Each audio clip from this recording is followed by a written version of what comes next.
Welcome to a brand new show on Toffee TV. This is Game of My Life. I'm joined by Matt Jones from the Bleacher Report and the Blue Room radio show on Radio City Talk. And this is a new show. Basically what it is a guest comes in today. It's Matt. They pick their favourite ever game. Matt has picked Pro Evolution 6 from what year, Matt? 2000 and... I'm not even sure, you know. I would say 2000 and 2006, 2007. Yeah. We're both going to Everton in this game. If you have a look at the teams, I've gone with Howard, Lescott, Yobo, Phil Neville, Nuno Valente, Carsley, Arteta, McFadden, Cahill, Andrew Johnson and BT. Matt, you've gone with? Tim Howard goal, same back four as you. Okay. Lee Carsley holding midfield, Cahill, Arteta, Andy van der Meijden on one wing, James McFadden on the other, and pace of Andy Johnson up front. I think this was before people realised that Van der Meijden wasn't actually that good, so I think he might still be good on the game. We'll have to wait and see. Right, let's get into it. Here we go. There's the team. So, do you wish you played them though? Look at that. What's going on with the state? We're playing at the Nakhon Ratchasima Stadium. 64% chance of rain. You should get that on Bramley-Moore Docks. It's Merseyside Blue versus Merseyside Blue. Matt, why have you picked this game? Just because it was probably the time in my life when I was playing games the most, and it was one of those things then when you used to actually have mates around to come and play Pro Evo. Yeah. You didn't just like sit at home and play online. On the internet. Yeah, so you had like, I think I was still in sixth form when this was out, so you'd have like people come round and you know, you'd have make a bit of a night of it, or you know, you'd go around to your mates' house and play it, and just some of the plays and teams on it as well, like Adriano on the front cover. He was. Well, you know, looking at the Everton teams, I mean, what colour am I in? You're silver. You're that wonderful silver kit. What do you remember about like this Everton side? It's tough, isn't it? I think Tim Cahill at this point is probably the one, wasn't he? Really, you'd look at and say he's the star man.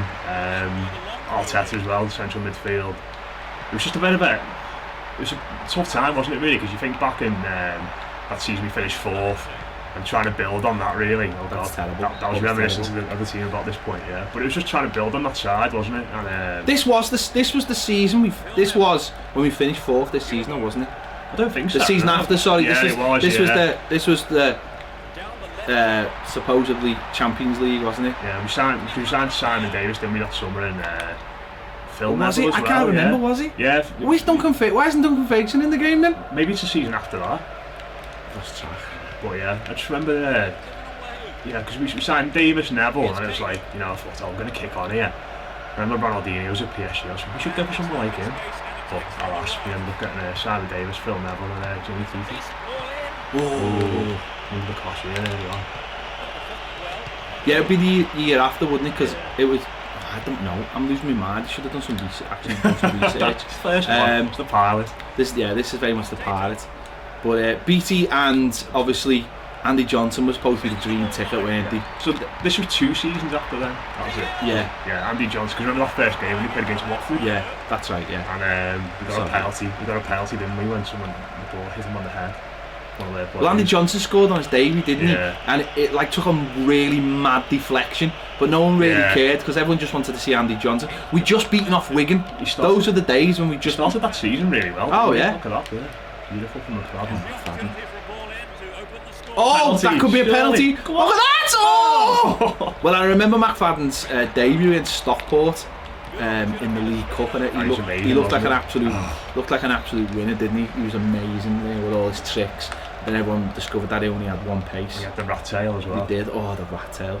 But yeah, it was an interesting time, wasn't it? Because it had, you know, the team itself had the. It looked like it could be a good side. I mean, look at Arteta. I remember when Arteta used to play right wing. This is when he was like Harris Pond, wasn't he, on the right wing? And we just sold. Well, we sold Gravison to Real Madrid, and everyone thought that was the end of it because he was great that season. He'd started so well that season. He was brilliant when we signed him. Here we go! Get in! What a goal! Who was that? What? James Beattie! He only scores worldies. James Beattie, look at him. That was like James Beattie Southampton, that. Remember when we signed James Beattie and like it was also Villa, wasn't it? Oh yeah. You just thought that like we were actually just a striker away from being a really good side, because Cahill was scoring most of the goals, and the way we played was very much, you know, with Cahill, the striker doing all the donkey work, and Cahill scored, you know, was trying to fit BT and Johnson and Cahill into the same team, wasn't it? It didn't really. I remember BT's debut. I think it was against Plymouth in the FA Cup. It was a televised game, and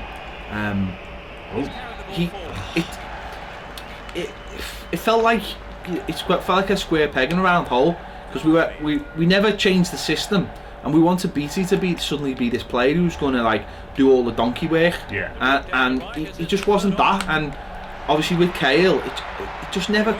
It just never quite clicked. That was always Moyes' biggest issue, wasn't it? Trying to get those strikes into the team and get the blend right. But remember BT's debut? It was a bit sly, that. Yeah, nice little move there. Didn't he come on against Southampton? Was that not his first game? And he didn't celebrate. I can't even remember now. But I remember him scoring against Southampton, like a really good volley. And everyone thought this fella's going to be boss, and he didn't celebrate. And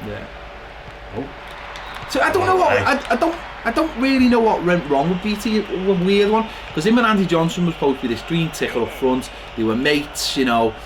William Gallas in the back. He did. They were supposed to be. They were mates, and it was supposed to be this partnership. And then for one reason or another, you know, Johnson moved on, and then BT. I don't know whether BT could never get his weight under control or something like that, but it just never. I don't know. He had a few knocks, didn't he? Yeah, it's like we ruined another striker, wasn't it? Look at the. No. Here we go, AJ. Typical AJ. There. But look at the. My word. That was nearly a repeat of Burnley. That was amazing. Look at that. He's got me out together a bit here. No, I've got you talking, that's what it is. See, it's the conversational style. I'll say to people, by the way, this game was in the PS2 before we started, so I reckon Ped's definitely been on it before I got here. I haven't been on it. I've been playing the new PES. The new PES is amazing. But I love this. Don't get me wrong, I love this game. I played a lot of this. If this, you know, I'm sure me and Basil do one where it's like me, and I'd probably play this game as well, just because I love this game. It's just the classic players on it, isn't it? It's brilliant. I mean, as you, some of the team. I know we've both got Everton for the start, but some of the like, it's got the Galacticos team on it as well. It is, for me, this is like pound for pound the best football game ever. Yeah. I know the kids will go, oh, look at the kid with the graphics and all that kind of thing, but the gameplay, wasn't it? The physics of it is amazing. And as you said, this was when you would have your mates around and you would be playing, you know, especially if you were in uni or something, or college, you'd have your mates around, none of this sort of going online, you know, no issues with that, but the actual feel of being in the same room with someone and beating them was amazing. Yobo. And it was just it says in Master League as well. The Master League was John Utaka, mate, tells him we should sign him this season. It's just like used to make classic panic there, yeah. You know, you just like making your own kit, and that was boss, wasn't it? Yeah, I used to love making your own kit. I used to spend probably more hours making my own kit than I did actually playing the game. So it's half time, it's 1-0 to me. So you've brought on James Beattie and Leon Osman, okay, for Carsley and McPartland. So you've got a little bit more attacking. Yeah, going for it. Andy van der Meijden, I mean, what happened there? Let's have a chat about Andy van der Meijden. He was bought the season we got into the Champions League. He was bought quite late. I think he started with an injury. Everyone was waiting. I remember the whole of the beginning of that season, everyone going, it'll be fine as soon as Andy van der Meijden gets in the side. It was dead weird. And he got in the team. I can't remember who he made. I think it might be Middlesbrough. Yeah, he did. And he provided the cross for the goal. Right. And everyone was like, this is it. And then he got an injury, and then he got an effort, and then he just could never get over the injury. There was a lot of rumours about his lifestyle, and there's been a lot of rumours about his lifestyle before we signed him. I remember we played for Holland once against Scotland, and in the post-match game, they shone like a camera light on his face, and he fainted. And he did, yeah, he fainted. And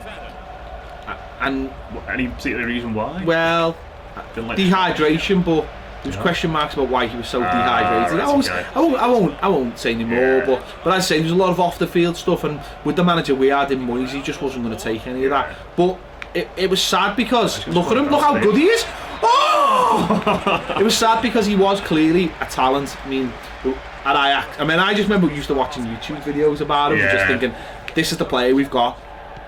The goals he used to score, you know, at Ajax and Inter, his goals. Everyone always remembers the goal he scored against Arsenal in the Champions League. We've done the celebration and the bow and arrow celebration. We were all just waiting for that, and it just, you know, he never scored, and obviously he provided the cross for the Gosling goal in the derby, but it just never happened. I just remember being terrified in that derby game, thinking he was going to take a penalty in that match. Thinking, do you know what though? It's going to be his legacy. The mad thing was, and I know you hear this a lot. Oh, big chance! I know you hear this a lot, but I was told that in training he was just unreal, and I know you hear that a lot. It's like, oh, I should see him in training, but apparently in training he was just unbelievable, and he was just, he could shoot from anywhere and hit the top corner. He was just one of those players. He just, obviously training simple because you especially shooting practice, but in a real game situation he just couldn't. It used to be I used to meet mates in a pub in Birmingham. I used to always be in there. I used to live around that way, Three Stags and Spittle. That's where his house used to be. He used to always see a mobile disco van outside his house on the way home all the time. So, that's amazing. So he used to sit in the Three Stags and just at the bar and buy people drinks in there, and then he'd just retire back to his house with his mobile disco. I mean, it was a wasted. I mean, it wasn't just wasted at Everton. It was a wasted career. Yeah. Let's be honest. I mean, you know, he left us. I think he went to. I think he spent half a season at PSV, and that was basically it. Then he was finished, and it's sad, but.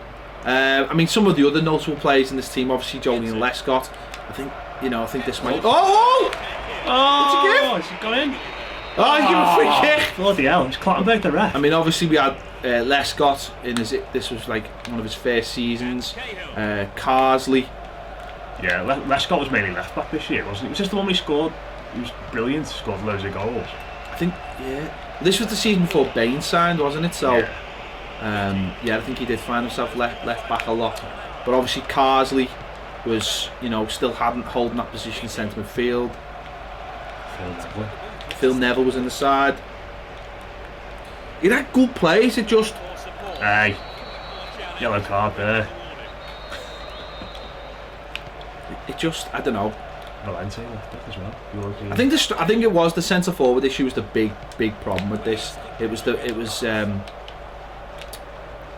was Moyes always saying we needed a centre forward, and he just didn't know how to use them. Yeah, we looked like, considering like how much money we had at the time, you think BT was what, 7 million? Johnson was 8 or 9, was he?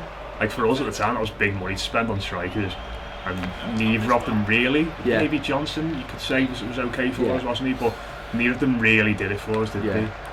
But it would be, I think, like Yakubu, wasn't it, when he came in? Yeah, exactly. He was what he needed, but. These two were, I mean, Johnson loved running in the channels, and I think that suited us. I think if we could have got a little bit more out of Johnson, I don't think BT was a classic target man, but I don't think we needed a target man because the way we played Kale.